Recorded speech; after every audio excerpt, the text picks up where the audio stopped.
अपना IT sector के ऊपर काम करें। आईटी सेक्टर एक ऐसी चीज है जो पाकिस्तान का जो एक्सपोर्ट का मामला है, डॉलर कमाने का जो मामला है, वो कुछ ही साल के अंदर हल कर सकती है। ठीक है। और वो कैसे? देखें, जब आप कोई इंडस्ट्री लगाते हैं ना, कोई भी ट्रेडिशनल इंडस्ट्री लगाते हैं, तो उसके लिए जाहिर बात है मशीनरी चाहिए, उसके लिए जगह चाहिए, उसमें फिर आप मिसाल आप कपड़ा बनाते हैं, टेक्सटाइल का काम करते हैं, तो जो उसका रॉ मटेरियल वो भी आप बाहर से मंगवाते हैं, केमिकल है, कुछ और चीज़ें हैं, ठीक है। मिसाल है, आप अगर $100 की कोई एक्सपोर्ट करते हैं तो $60 या $40 तो आप खर्च कर लेते हैं, कर लिए, यानी प्रॉफिट कितना मिला आपको? 40, बहुत कम। ऐसे तो ये जो ट्रेडिशनल इंडस्ट्रीज है ना, इसमें लगता है बड़ा टाइम। फिर जाहिर बात है आपने अपनी लेबर को एजुकेट करना है, ट्रेनिंग बढ़ानी है, और बड़े मामला आते हैं। लेकिन आईटी सेक्टर एक ऐसी चीज़ है जिसमें ये सारी चीज़ें नहीं लगती। आईटी सेक्टर क्या है कि आपने क्या करना है, अपने नौजवान बच्चों को उनको स्किल्स देनी है। सॉफ्टवेयर इंजीनियरिंग के अंदर उनको स्किल्स देनी है कि भाई आप एआई के ऊपर काम करें। एआई के ऊपर कैसे जाएंगे?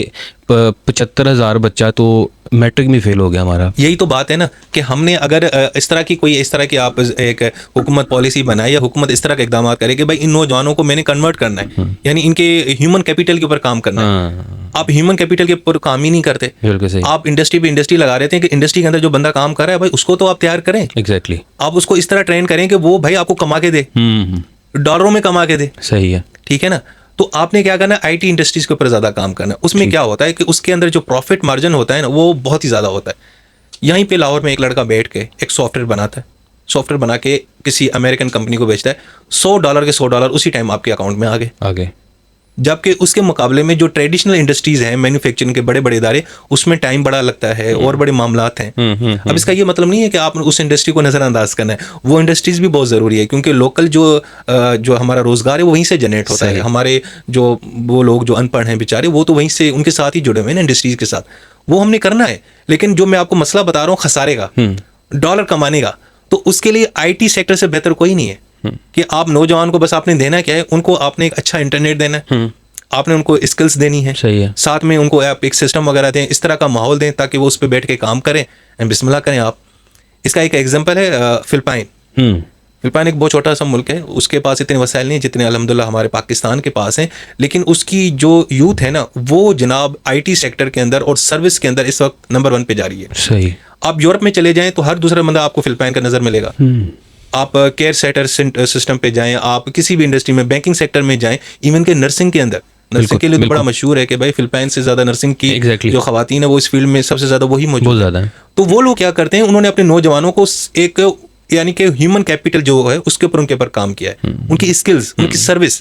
चलो हम मानते हैं कि यार आप मोबाइल नहीं बना पा रहे, आप बड़ी कोई चीज़ मशीनरी नहीं बना पा रहे, आप कोई जनरेटर नहीं बना, बड़ा मसला है, टाइम लगता है, रॉ मटेरियल चाहिए, ये मसाइल वो मसाइल सब, भाई आप सर्विस तो दे सकते हैं। आपके यंग बंदे माशाल्लाह टैलेंटेड है, हमारी बड़ी आवाम और आबादी भी बहुत ज़्यादा है हमारे पास यंग जो है ना लोगों की, तो भाई आप इस चीज़ पे क्यों नहीं आते, डिजिटल फोरम पे क्यों नहीं जाते? सही। आप सॉफ्टवेयर बनाए, आप इंडिया एग्जांपल दें। बिल्कुल। इंडिया इस टाइम आईटी में और सॉफ्टवेयर इंडस्ट्री में कहाँ निकल गए? बहुत आगे। क्यों गए? उसको भी पता चल गया कि यार इसमें खर्चा कम है, ऐसा ही है, और प्रॉफिट जल्दी है। ऐसे ही यंग बंदा वैसे पोटेंशियल होता है, बड़ा एम्बिशियस होता है, तो वो चीज़ें जल्दी कर रहा होता है और वो बाहर निकल जाते हैं। सही है। अब आप जितने भी आईटी इदारे बड़े बड़े लें, उसमें आपको इंडियंस ही नजर आएंगे। तो हमारे यहाँ कहते हैं शायद यार इंडिया की एजुकेशन वो बहुत कमाल है, ये भाई वो बिल्कुल है, एजुकेशन प्रायोरिटीज का इशू है। हाँ, तो उन्होंने इस चीज़ को पहले ही समझ लिया। सही है। कहते यार इनको यूज़ करो, ठीक है, इनको यूज़ करो, इनको सॉफ्टवेयर के जरिए। अब ये सॉफ्टवेयर या आईटी की जो इंडस्ट्री है ना दोस्त, ये होती है सर्विस बेस्ड। किसी को आपने एप्लीकेशन बना के दी, किसी को गेम बना के दी, किसी को कोई नया बैंक खोला, उसने आपसे काम ले लिया। अब तो ये चीज़ें बढ़ती जा रही हैं दोस्त। सही है, बहुत डिमांड है। एआई के ज़माने में अब तो डिजिटल मार्केटिंग का देखें कितना जो है एक इनकलाब बर्पा हो चुका है। अब तो क्राइम भी डिजिटल होते हैं, क्राइम भी डिजिटल हो चुके हैं। बिल्कुल सही। मेरे ख्याल में चोर लोगों ने भी अपनी एप्लीकेशन बना रखी है, आज इधर जाना है, आज उधर जाना है। मार्केटिंग भी वहीं पे कर रहे होते हैं। पूरा हब है उनका, पूरा हब है। और दूसरा, हमारी यंग जनरेशन का सबसे ज़्यादा टाइम कहाँ पे वक्त गुजरता है? सोशल मीडिया पे। तो यार आप इनकी एनर्जी को ज़रा चैनलाइज करें, ठीक है। तो शॉर्ट टर्म के लिए तो ज़रूरी है बहुत, लॉन्ग टर्म के लिए भी बड़ा ज़रूरी है, ताकि ये खसारे वाला मामला हमारा हल हो। अब खसारे का मामला हल होगा तो फिर होगा क्या जी? प्लीज। पॉलिटिकल स्टेबिलिटी आएगी। हाँ आप IMF के पास नहीं जाएंगे। सही है। IMF के पास जब नहीं जाएंगे तो जाहिर बात है बाहर की जो कुव्वतें वो आपके ऊपर उस तरह असर शरायत नहीं माननी पड़ेंगी, आपकी खुद मुख्तारी में मजीद इजाफा होगा। एग्जैक्टली। आप इजीली कारोबार करेंगे, अपने इंटरेस्ट के हिसाब से ममालिक के साथ ताल्लुकात बनाएंगे। बिल्कुल आज़ादाना। आज़ादाना।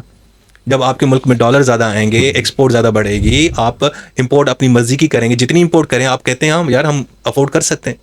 यानी मुआशी मुश्किलात की सबसे बड़ी वजह सियासी अदम इस्तेहकाम है। सियासी अदम इस्तेहकाम भी है, जाहिर बात है। हमारी जो मुआशी पॉलिसीज़ हैं वो तो पॉलिटिशियंस ने ही बनानी होती हैं, हुक्मरान ने ही बनानी होती हैं। तो जब ये इस चीज़ को इस तरह क्लियर कर लें कि यार हमने बस फोकस यंग जनरेशन को करना है और उनके जो है ना कैपेबिलिटी के ऊपर काम करना है, उनको हमने इस तरह तैयार करना है कि ये हमें कुछ डॉलर्स लेके आए इंडस्ट्री सर्विस के मद में, IT के मद में। जब ये चीज़ बेहतर होगी तभी हमारे मामला हल हो जाएंगे। लेकिन अनफॉर्चुनेट हम गैर ज़रूरी चीज़ों में आज भी उलझे पड़े हुए हैं हम, क्योंकि मैं ये ज़्यादा तौर पे समझता हूँ कि यार देखें पाकिस्तान का जो प्रॉब्लम है ना, बाकी आप जितने भी उठा लें, जो पॉलिटिकल जितने भी इशूज़ आजकल चल रहे हैं, आपस में लड़ रहे हैं, अपोजिशन ये वो इल्ज़ामात लगा रहे हैं, सारा कुछ, उन सारे मसाइल का हल सिर्फ और सिर्फ हमारी मईशत में। मईशत जिस दिन बेहतर हो गई ना, आम बंदे को कंसर्न भी नहीं होगा कि भाई पॉलिटिक्स में क्या चल रहा है। बाहर के मुल्कों में जाए, मेरा मसला तो पेट का है ना, पेट का। मेरा दोस्त है एक, वो जापान गया हुआ था, तो कह रहा था कि यार मैं ट्रैवल कर रहा था जापान में, तो उस दिन इलेक्शन था, तो आवाम बाहर घूम फिर रही थी जापान में। मैं कहा यार इलेक्शन है, आप लोग कहते हमें कोई फ़र्क ही नहीं पड़ता, कोई भी आए, हमारा काम हो जाता है, हमारी ज़रूरियात पूरी हो रही हैं, हमारी मईशत चल रही है, हमें रोज़गार मिल रहा है, हमें सहूलियात मिल रही हैं, अच्छी बात है। हाँ, तो हम बस उतना ही इंटरेस्ट लेते हैं, बस अपना एक फ़र्ज़ अदा करते हैं, कौमी फरीज़ा हम अदा करते हैं, जाके वोट देते हैं, बाकी हमें इतना इसमें कोई ज़्यादा नहीं जाते। लेकिन जब आपकी मईशत कमज़ोर होती है फिर पोलराइजेशन आती है, फिर आप कंट्रोवर्सीज़ में जाते हैं, फिर तसादुम में जाते हैं, ठीक है ना, फिर नेगेटिविटी ज़्यादा आती है। अच्छा, इस चीज़ को कैश करवाया जाता है पॉलिटिकल पार्टीज में, आप मानते हैं इस चीज़ को? बिल्कुल करवाती हैं।